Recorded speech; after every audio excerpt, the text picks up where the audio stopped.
Six leaders in their context. It is the combination of character and circumstance which creates history. And the six leaders profiled in this audiobook, Konrad Adenauer, Charles de Gaulle, Richard Nixon, Anwar Sadat, Lee Kuan Yew, and Margaret Thatcher, were all shaped by the circumstances of their dramatic historical period. They all then also became architects of the post-war evolution of their societies and the international order. I had the good fortune to encounter all six at the height of their influence and to work intimately with Richard Nixon.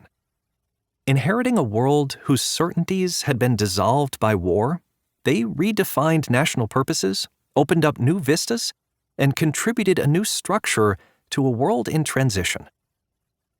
Each of the six leaders, in his or her way, passed through the fiery furnace of the Second 30 Years' War. That is, the series of destructive conflicts stretching from the beginning of the First World War in August 1914 to the end of the Second World War in September 1945. Like the first 30 Years' War, the second began in Europe but bled into the larger world.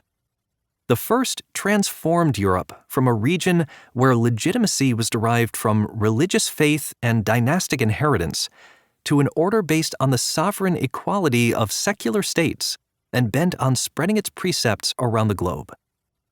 3 centuries later, the Second 30 Years' War challenged the entire international system to overcome disillusionment in Europe and poverty in much of the rest of the world with new principles of order.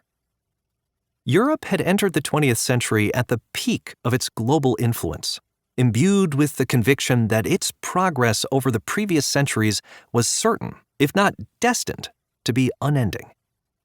The continent's populations and economies were growing at an unprecedented rate. Industrialization and increasingly free trade had midwifed historic prosperity. Democratic institutions existed in nearly every European country. Dominant in Britain and France, they were underdeveloped but gaining in relevance in Imperial Germany and Austria, and incipient in pre-revolutionary Russia. The educated classes of early 20th century Europe shared with Lodovico Settembrini, the liberal humanist in Thomas Mann's novel The Magic Mountain, the faith that things were taking a course favorable to civilization. This utopian view reached its apotheosis in the English journalist Norman Angel's best-selling 1910 treatise, The Great Illusion, which held that growing economic interdependence among the European powers had rendered war prohibitively expensive. Angel proclaimed man's irresistible drift away from conflict and towards cooperation. This, and many other comparable predictions, would be exploded in short order. Perhaps most notably, Angel's claim that it was no longer possible for any government to order the extermination of a whole population of the women and children in the old biblical style. The First World War exhausted treasuries, terminated dynasties, and shattered lives. It was a catastrophe from which Europe has never fully recovered. By the signing of the Armistice Agreement on November 11, 1918, nearly 10 million soldiers and 7 million civilians had been killed. Of every 7 soldiers who had been mobilized, 1 never returned. 2 generations of the youth of Europe had been depleted. Young men killed, young women left widowed or alone, countless children orphaned. While France and Britain emerged victorious, both were exhausted and politically fragile. Defeated Germany, shorn of its colonies and gravely indebted, oscillated between resentment of the victors and internal conflict among its competing political parties. The Austro-Hungarian and Ottoman empires both collapsed, while Russia experienced one of the most radical revolutions in history and now stood outside any international system. During the interwar years, democracies faltered, totalitarianism marched, and privation stalked the continent.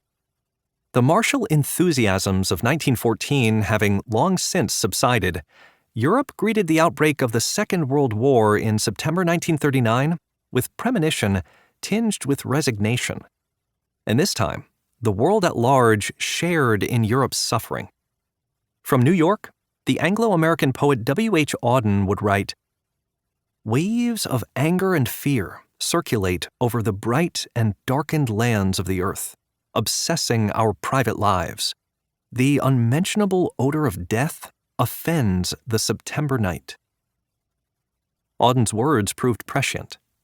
The human toll exacted by the Second World War ran to no fewer than 60 million lives, primarily concentrated in the Soviet Union, China, Germany, and Poland.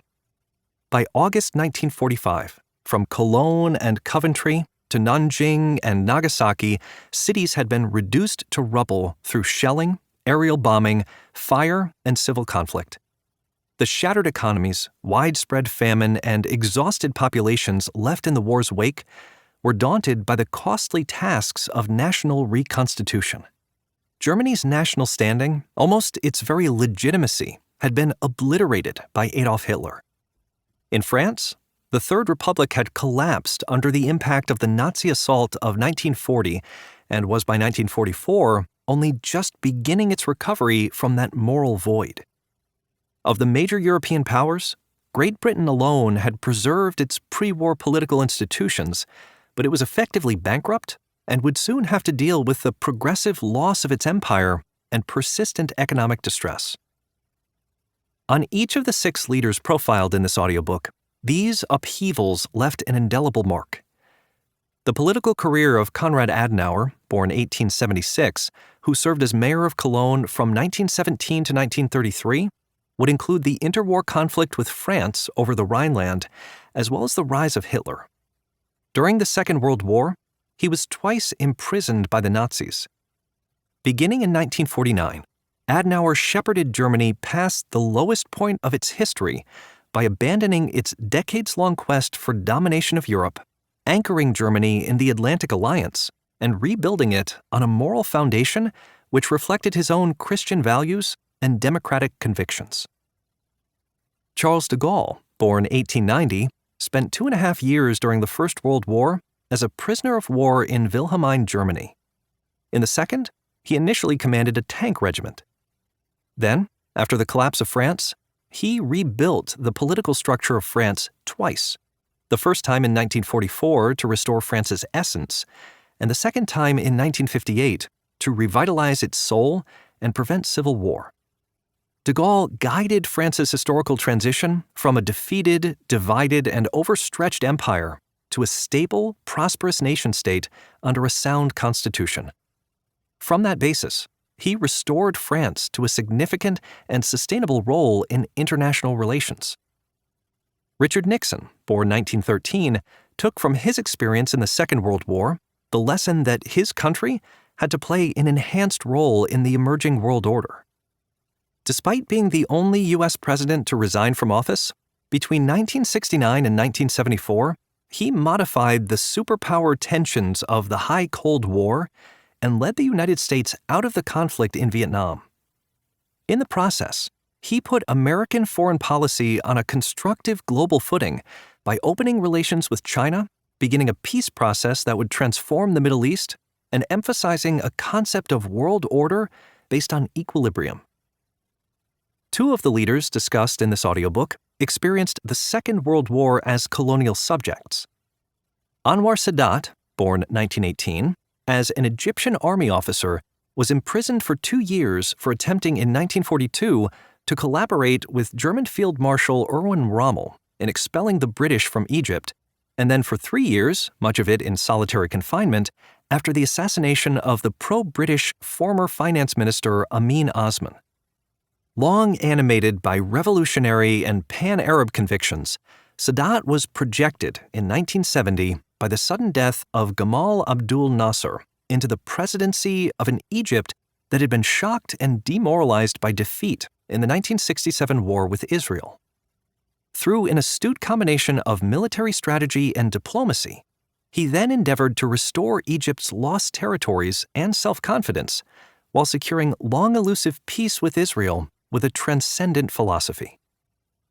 Lee Kuan Yew, born 1923, narrowly escaped execution by the occupying Japanese in 1942. Lee shaped the evolution of an impoverished, multi-ethnic port city at the edge of the Pacific, surrounded by hostile neighbors. Under his tutelage, Singapore emerged as a secure, well-administered, and prosperous city-state with a shared national identity providing unity amid cultural diversity. Margaret Thatcher, born 1925, huddled with her family around the radio listening to Prime Minister Winston Churchill's wartime broadcasts during the Battle of Britain. In 1979, Thatcher inherited in Britain a former imperial power permeated by an air of weary resignation over the loss of its global reach and the decline of its international significance. She renewed her country through economic reform and a foreign policy that balanced boldness with prudence. From the Second 30 Years' War, all 6 leaders drew their own conclusions as to what had led the world astray, alongside a vivid appreciation of the indispensability of bold and aspirational political leadership. The historian Andrew Roberts reminds us that, although the most common understanding of leadership connotes inherent goodness, leadership is in fact completely morally neutral, as capable of leading mankind to the abyss as to the sunlit uplands.